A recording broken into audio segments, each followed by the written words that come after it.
Hello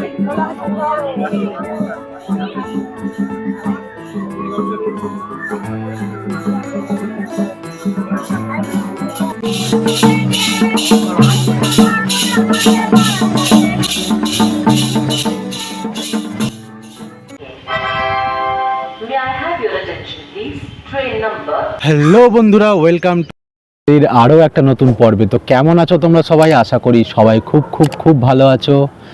তো আজ আমরা বেরিয়ে পড়েছি ফাগুনের হাওয়ায় ভেঙে ওঠে যেখানে রবীন্দ্রনাথের স্মৃতি বিজড়িত আমাদের ছোট নদী আছে। ঠিক ধরেছ, আমরা যাচ্ছি শান্তিনিকেতন, অর্থাৎ বোলপুর শান্তিনিকেতন।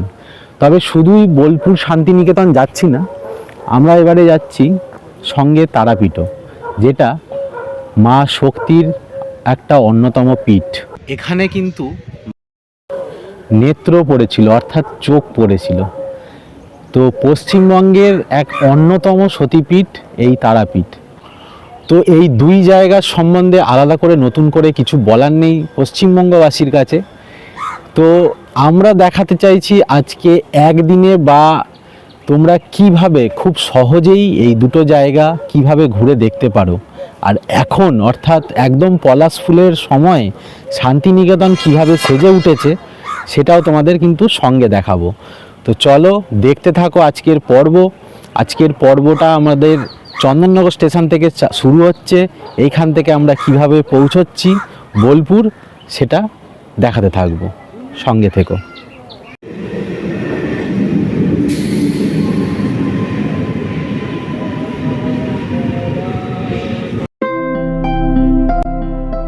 প্রথমে আমরা চন্দননগর থেকে হাওড়া ব্যান্ডেল লোকাল ধরে পৌঁছে গেলাম ব্যান্ডেল জংশনে।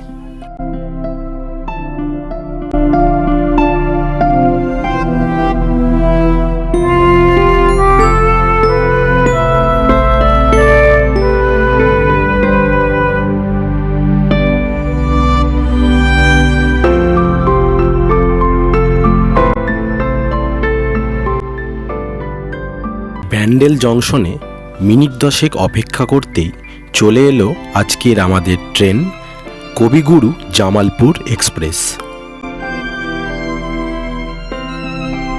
ট্রেনে উঠে জানলার পাশের সিটে বাইরের প্রাকৃতিক শোভা দেখতে দেখতে চোখের পলকেই পৌঁছে গেলাম বোলপুরে।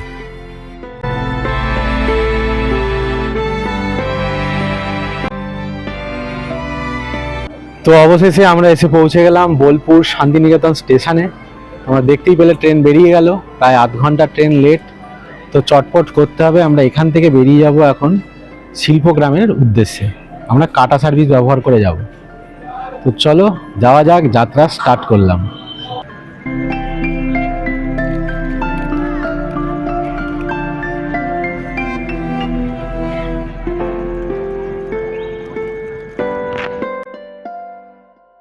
স্টেশনের বাইরে থেকে 20 টাকা করে মাথাপিছু ভাড়া দিয়ে টোটোয় করে বেরিয়ে পড়লাম সৃজনী শিল্পগ্রামের উদ্দেশ্যে।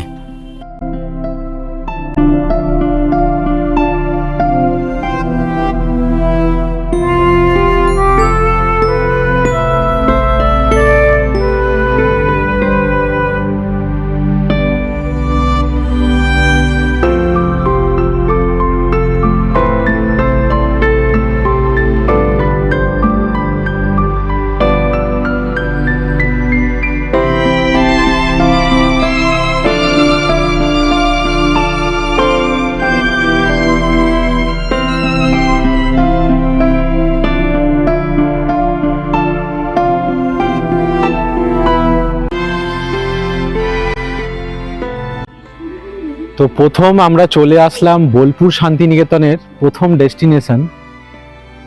এটা হলো সৃজনী শিল্পগ্রাম। অপূর্ব এক গ্রাম। আমরা বছর 4-5 আগে কি তারও বেশি আগে এসছিলাম, তার থেকে বেশ খানিকটাই পরিবর্তন হয়ে গেছে। তো তোমাদের দেখালামই যে এইখানে ঢুকতে টিকিট মূল্য কত, তাও একবার মুখে বলে দিচ্ছি। 30 টাকা হচ্ছে নর্মাল, আর বাচ্চাদের হচ্ছে 10 টাকা করে। তো চলো একটু ঘুরে দেখা যাক।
সৃজনী শিল্পগ্রাম দেখে আমাদের যাত্রা পুনরায় শুরু হলো শান্তিনিকেতন কলেজ ক্যাম্পাসের উদ্দেশ্যে। তবে পথে দাঁড়িয়ে পড়লাম ভারতের নোবেলজয়ী অমর্ত্য সেনের বাসভবন দেখে। এখানে তিনি বছরে 2-1বার আসেন। তারপর আবার আমাদের যাত্রা শুরু হলো। গন্তব্য শান্তিনিকেতন কলেজ ক্যাম্পাস।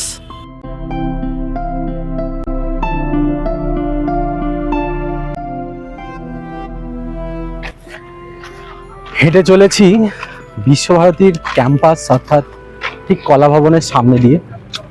গন্তব্য আমাদের মিউজিয়াম। তো আমরা এর আগের যে জায়গা থেকে আসলাম, এখান থেকে এখানে আমরা কাটা সার্ভিস ব্যবহার করে এলাম 20 টাকা করে মাথা পিছু দিয়ে। তো যেমন প্রত্যেকবারের ন্যায় এরা রেট তো বলেই, দাম দর করলে কমেও যায়। তো তোমরাও চেষ্টা করলে একটুখানি দাম দর করেই আসো, তাহলে দেখবে তোমাদের অনেক কম খরচায় পুরো শান্তিনিকেতন কিন্তু কভার হয়ে যাবে। তবেই কিন্তু অবশ্যই একদম হোলি বা দোলের সময় নয়, সেই সময় তো অবশ্যই রেট বেশিই থাকে। যাই হোক, বন্ধ হওয়া সব কিছুরই টাইম হয়ে আসছে, একটু তাড়াতাড়ি যেতে হবে না।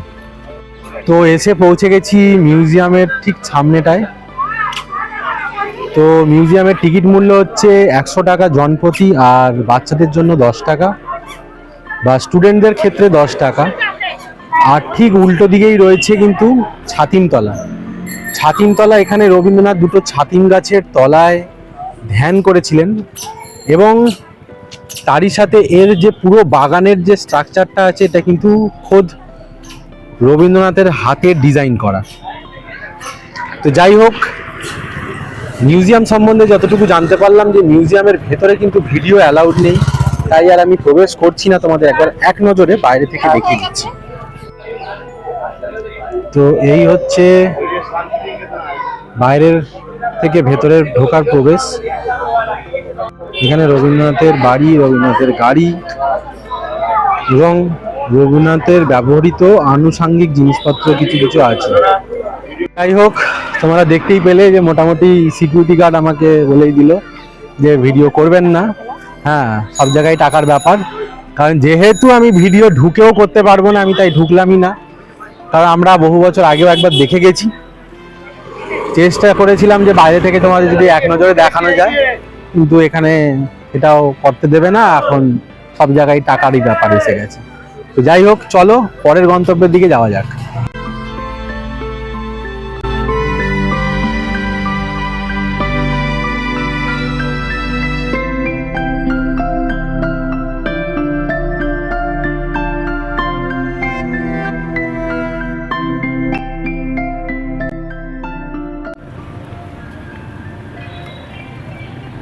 শান্তিনিকেতন ক্যাম্পাসে ছাতিমতলা এবং মিউজিয়াম দেখার পরে আমরা এখন দাঁড়িয়ে আছি উপাসনা মন্দির বা কাঁচঘরের ঠিক সামনেটায়। যেহেতু টাইম হয়ে গেছে, এটা বন্ধ, তাই আমরা আর প্রবেশ করতে পারলাম না। কিন্তু এছাড়াও তোমরা এই ক্যাম্পাসে আরও কিন্তু কয়েকটা বেশ ঘোরার জায়গা তোমরা দেখে নিতে পারো। সেই জায়গাগুলো হলো আনন্দ পাঠশালা, কলা ভবন, নাট্য ভবন, সঙ্গীত ভবন, আরও বেশ কিছু জায়গা। তো এবার আমরা এই পথ দিয়ে বেরিয়ে যাব সোনাঝুরি হাটে। তো চলো এবার সোনাঝুরির পথে আমাদের যাত্রাটা শুরু হোক। তো আমরা বেরিয়ে পড়লাম সোনাঝুরি হাটের পথে। আজকে আমাদের একটুখানি সময় লেট হয়ে গেছে, ট্রেনটাও অনেক লেটে ঢুকেছে। তো চেষ্টা করছি তাড়াতাড়ি পৌঁছানোর আর হালকা হালকা করে ছুঁয়ে তোমাদের দেখানোর। সোনাঝুরি হাটে যাওয়ার পথে আবারও বিরতি নিলাম। দাঁড়িয়ে পড়লাম শান্তিনিকেতনের সেই বিখ্যাত শালবনে।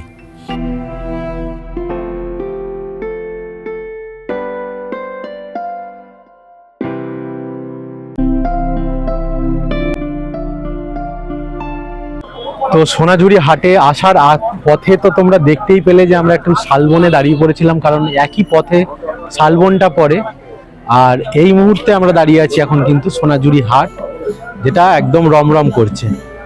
সপ্তাহের প্রতিটা দিনই কিন্তু এখানে জনসমাবেশ হয়, শুধু বুধবার বাদে। বুধবার কিন্তু এই যে হাটটা আছে বা এই যে মার্কেটটা আছে পুরোটাই কিন্তু বন্ধ থাকে।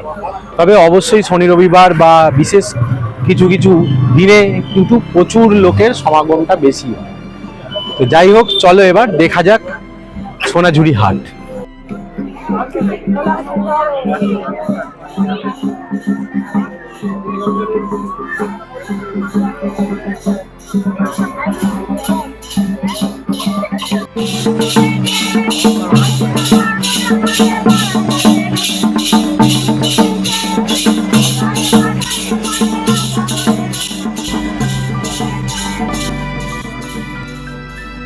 চারিদিকে লোকে লোকারণ্যময় এক সুন্দর বনাঞ্চলে এই সুন্দর হাট। চারিদিকে রং বেরঙের জামা কাপড় এবং বিভিন্ন জিনিস। তবে বলে দিই, দোলের দিন কিন্তু এই সোনাঝুরি হাট বন্ধ থাকবে। আকাশ বা আলো দেখে তোমরা বুঝতেই পারছো যে সন্ধ্যা কিন্তু নেমে এসছে এই বোলপুর শান্তিনিকেতনের বুকে। সেই জন্য আমরা কিন্তু সোনাঝুরি থেকে চটপট বেরিয়ে যাচ্ছি, কারণ আমাদের যেতে হবে তারাপীঠ।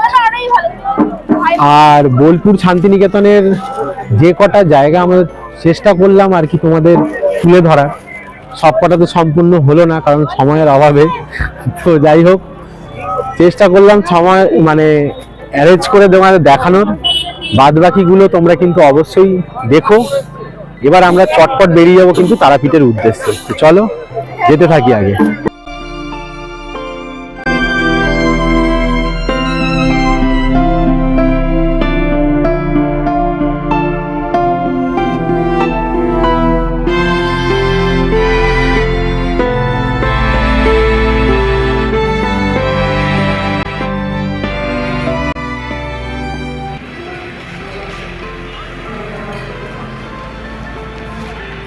তো আমরা এসে পৌঁছে গেলাম বোলপুর স্টেশন।